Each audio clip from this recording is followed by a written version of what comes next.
In these turbulent times, the situation in West Asia obviously merits particular attention. All of us are deeply concerned about the conflict and would like to see an early return to normalcy. But here is the truth that we cannot avoid. There is a full-blown conflict that is today deeply impacting all nations of the Indian Ocean. The world is more competitive, fractured, and inward-looking than in the past. The benefits of globalization are today overshadowed by the temptation to leverage and the temptation to weaponize. Choke points are now a great global anxiety. We naturally tend to think of it physically, as is the case in regions close by. But let's not forget that it has also been conceptually developed in domains like finance, technology, resources, and even knowledge. We gather every year, at least we have for the last 9, to deliberate on the Indian Ocean, its achievements, prospects, and challenges. And we do so again at a time when the turbulence in the world and in the Indian Ocean itself is at a high. This gives our conversations a particular value, and I'm confident that you all share that belief.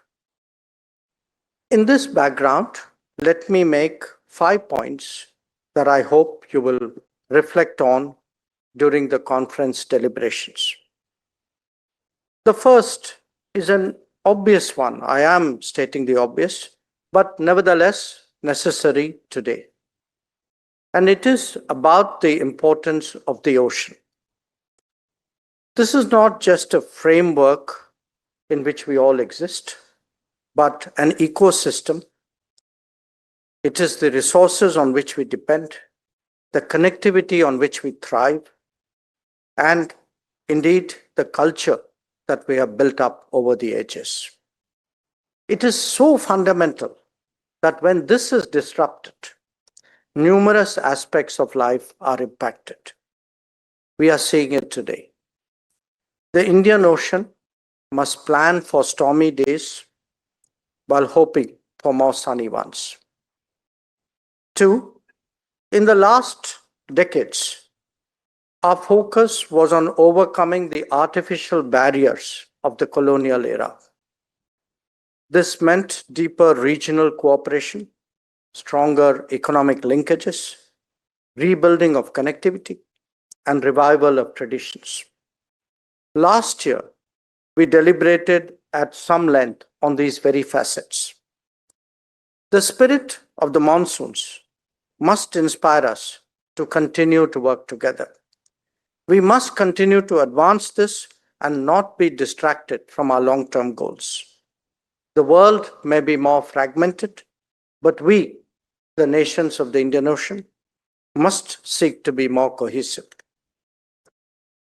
My third point, global trends are a reality that cannot be ignored. The world is more competitive, fractured, and inward-looking than in the past. The benefits of globalization are today overshadowed by the temptation to leverage and the temptation to weaponize. As a result, we are all in a quest for greater resilience and are seeking more trusted partners.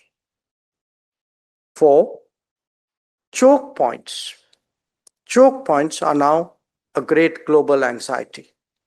We naturally tend to think of it physically, as is the case in regions close by.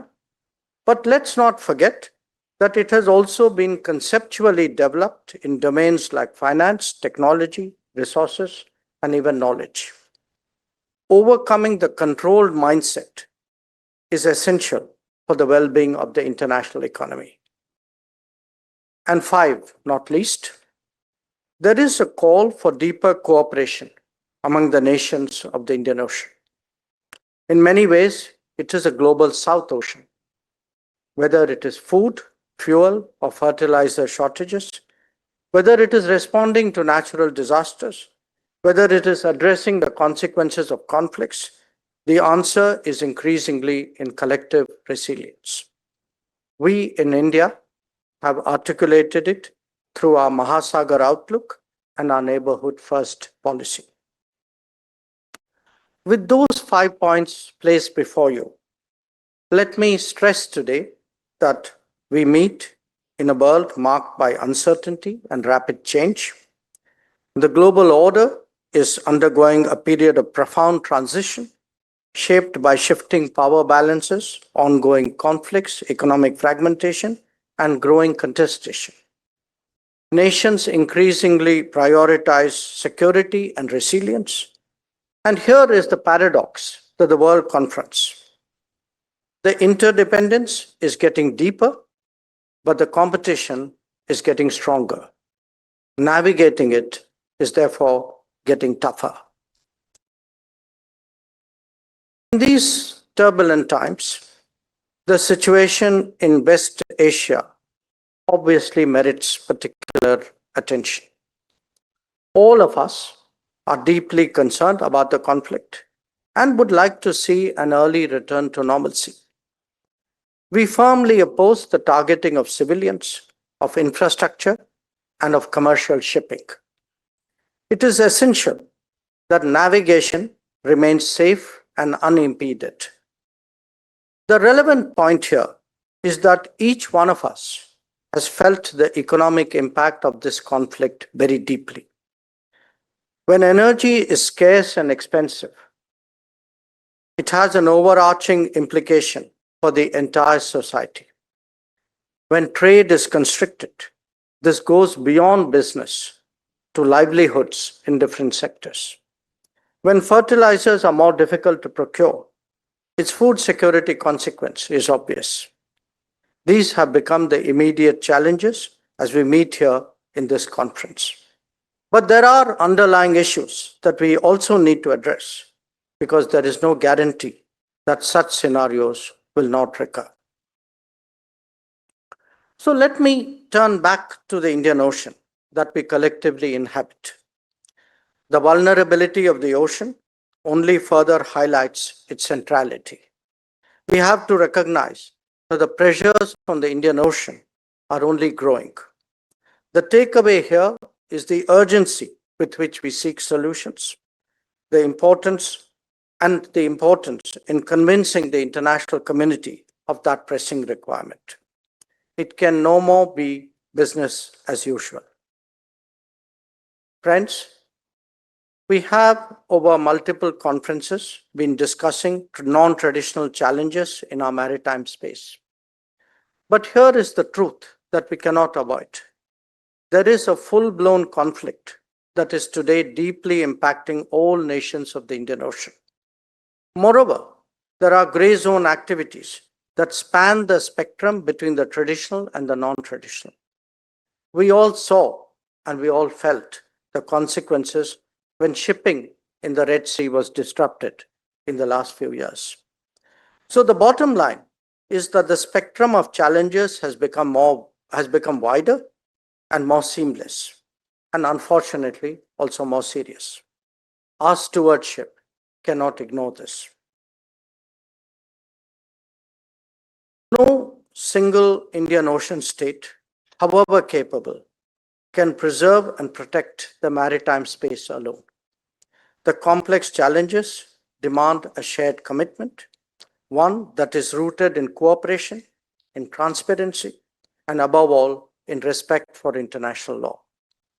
We must view the Indian Ocean as a global commons, where not only the benefits are shared, but so too are the responsibilities. Our efforts must be pursued through strong institutional networks. The Information Fusion Center, Indian Ocean Region, IFC-IOR, enables real-time maritime information sharing, enhancing domain awareness and operational coordination among partner countries. Regional platforms such as the Indian Ocean Rim Association, IORA, the Indian Ocean Indo-Pacific Oceans Initiative, IPOI, BIMSTEC, Colombo Security Conclave, and the Indian Ocean Naval Symposium all provide structured avenues for dialogue, for cooperation, and for capacity building. Friends, India has consistently acted as a first responder in the Indian Ocean region. Whether in humanitarian crisis or natural disasters, we have stepped forward with speed and with reliability. Be it disaster relief operations in Sri Lanka, Madagascar, Mozambique, or responding to oil spills of the coast of Mauritius or Sri Lanka. We have been there for the region. A recent example would be the Operation Sagar Bandhu in Sri Lanka after the devastating cyclone Ditwa last year. We not only undertook prompt and extensive HADR operations, but also committed a package worth $450 million for relief and reconstruction. Equally important is our development partnership approach. India's engagement is guided by the priorities of our partners, focused on sustainable outcomes. And let me cite some examples. Here in Mauritius, in addition to iconic projects like the Metro Express, we are currently working on water supply, a police academy, a forensic laboratory, and on archives. Just earlier in the day, I had the honor of joining Prime Minister Ram Ghulam to dedicate a renal transplant unit and also hand over 19 e-buses.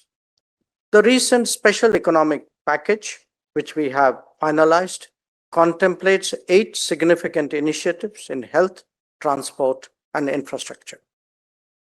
In Seychelles, while partnering over the years in different domains, we have again just extended a special economic package on whose delivery Foreign Minister Barry Four and I are working. In Sri Lanka, our projects extend across housing, health, education, cultural centers, connectivity infrastructure, and livelihood enhancement. In the Maldives, major ongoing projects include the flagship Greater Malay Connectivity Project, several road and water sanitation projects, as well as airport development. In Madagascar, India's assistance in agriculture and energy is today underlined by the supply of rice in very sizable quantities. Where partners like Nepal, Bangladesh, Bhutan in South Asia are concerned, or indeed Tanzania and Mozambique in Africa, our development partnerships are a subject in themselves. They encompass so many dimensions of the economy and society. And these projects have not just been transformational in themselves, but actually have brought our countries and our region much closer. Apart from this, capacity building and capability enhancement of our partners in the region is equally vital. Many countries in the region face difficulties in monitoring their vast EEZs. To help our partners, we have not only invested in dedicated training programs, but are also supporting the equipment of their navies and Coast Guard. I also note that in Sri Lanka, we have recently set up and operationalized the Maritime Rescue and Coordination Center. When we speak about collective stewardship, obviously defense partnerships also come to mind. And ours in this region are rooted in cooperation, not in confrontation. Through joint exercise, be it Akime, Dosti, or Milan, we build interoperability and trust to combat threats collectively for a safer and more prosperous Indian Ocean region. Friends, all these efforts become meaningless without connectivity. Indeed, it is connectivity that is the thread which ties us all together. Be it the IMEC, the INSTC, or the IMTT, the India, Myanmar, Thailand Trilateral Highway, India is at the center of these initiatives. Our approach to connectivity is clear. It must be transparent, it must be consultative, it must respect sovereignty, and it must be a genuine partnership. Allow me also to share a thought about the Indian Ocean Rim Association that is headquartered here in Mauritius. As the current chair, India is committed to deepening sustainable development, capacity building, and regional integration. Among the platforms relevant to the Indian Ocean is also the Quad. India's partners in the Quad, Australia, Japan, and the United States, are all maritime nations. Our first collaboration actually started in the Indian Ocean in 2004. So let me just flag to your attention some of the Quad initiatives of relevance, some of the recent initiatives of relevance. And they include the Partnership for Maritime Domain Awareness, the Indo-Pacific Logistics Network, and the Partnership for Cable Connectivity and Resilience. Excellencies, ladies and gentlemen, in this volatile era, the idea of collective stewardship calls for moving beyond narrow calculations and embracing the broader vision of shared responsibility. The Indian Ocean, with all its promise and challenges, offers us an opportunity to demonstrate what such cooperation can actually achieve. By working together, we can ensure a free, stable, and prosperous Indian Ocean region. India remains fully committed to that endeavor. I thank you for your attention.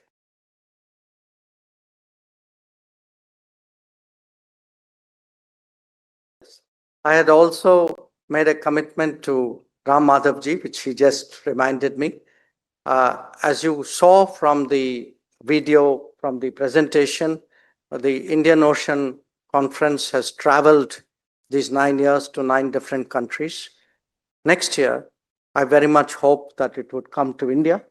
And I invite you all a full year in advance to that meeting, so you will have no excuse for not turning up. Thank you very much.